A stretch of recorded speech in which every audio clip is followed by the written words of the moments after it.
So guys ఈ రోజు మనం వెజ్ షెజ్వాన్ ఫ్రైడ్ రైస్ అయితే చేసుకోబోతున్నాం. సో ఇవి బాస్మతి రైస్. సో వాటర్ అయితే హీట్ అయిన తర్వాత బాస్మతి రైస్ అందులో వేసుకోవాలన్నమాట. సో వచ్చేసి మిర్చి అన్నమాట అండ్ బీన్స్, క్యారెట్, ఆనియన్ ఇవి కట్ చేసి పక్కన పెట్టుకున్నా గైస్. ఇది స్వీట్ కార్న్ అనమాట.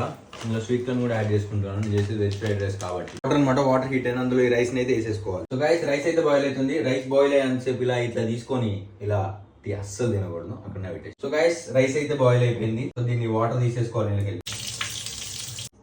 సో గైస్ మనం తీసుకున్న పెద్ద క్వాంటిటీ కాబట్టి పెద్దదే కావాలి.